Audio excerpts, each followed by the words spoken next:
நான் உங்கள் சரவணன். இது உங்கள் யூனிஃபைட் டீச். வாங்க பாடத்துக்கு போகலாம்.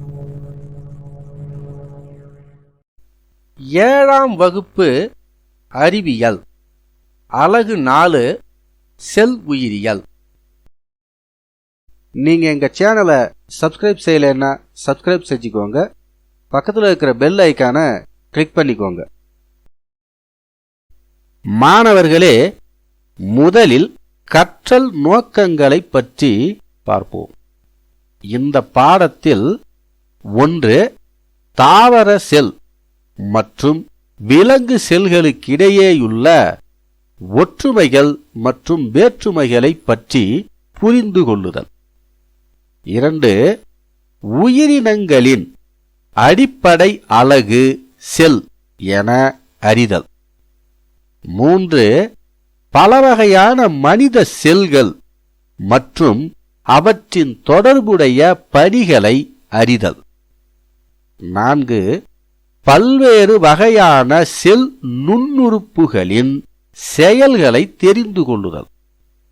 5. செல் நுண்ணுறுப்புகளின் செயல்களை ஒப்பிட்டு அவற்றின் ஒற்றுமைகள் மற்றும் சிறப்பு தன்மைகள் பற்றி அறிதல். செல் உயிரியல் அறிமுகம். சோனா என்பவர் இரவு உணவு உண்ட சில மணி நேரத்திற்கு பிறகு வயிற்று வலியை உணர்ந்தார். அவர் மருத்துவமனைக்கு சென்றார். பரிசோதனைக்கு பிறகு மருத்துவர் சோனாவிடம் நச்சுத்தன்மையாக மாறிய உணவை சாப்பிட்டதால்தான் வயிற்று வலி ஏற்பட்டுள்ளது. அந்த உணவில் நச்சு பாக்டீரியா காணப்படுகிறது என்று கூறினார். இதிலிருந்து நமக்கு என்ன தெரிகிறது? பாக்டீரியா ஒரு நுண்ணுயிரி என்பதால் ஒரு நுண்ணோக்கி மூலமே காண முடியும். நம் வெறும் கண்களால் காண இயலாது. சால்மோனெல்லா சிற்றினத்தை சார்ந்த பாக்டீரியா உணவு நஞ்சாவதற்கு முக்கிய காரணியாக கருதப்படுகிறது என்று மருத்துவர் கூறினார். நம் பூமி பல்வேறு வகையான உயிரினங்கள் மகிழ்ச்சியுடன் இணைந்து வாழும் அழகான இடமாகும்.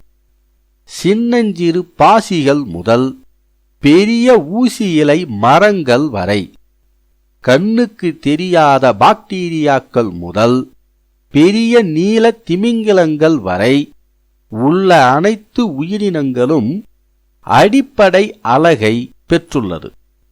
அவையே செல் என்று அழைக்கப்படுகிறது. இத்தகைய சிறப்புமிக்க செல்களை பற்றி அடுத்தடுத்த பாடங்களில் தெளிவாகவும் விரிவாகவும் படிக்கலாம். அடுத்த வீடியோவில் 4.1 உயிரினங்களின் அடிப்படை அலகு செல் பற்றி தெளிவாக காணலாம்.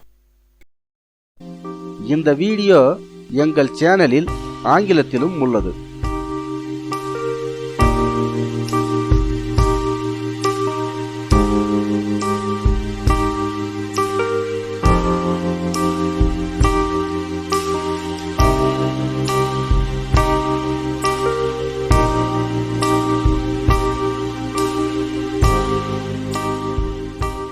இந்த வீடியோ உங்களுக்கு பிடிச்சிருந்தா லைக் மற்றும் ஷேர் பண்ணுங்க. உங்களுடைய கேள்விகள் மற்றும் கருத்துக்களை கமெண்ட் பண்ணுங்க. எங்க சேனலை நீங்க சப்ஸ்கிரைப் செய்யலைன்னா சப்ஸ்கிரைப் செஞ்சுக்கோங்க. பக்கத்தில் இருக்கிற பெல் ஐக்கானை கிளிக் பண்ணிக்கோங்க. தேங்க்யூ ஃபார் வாட்சிங். ஒரு புதிய வீடியோவோட மீண்டும் உங்களை சந்திக்கிறேன்.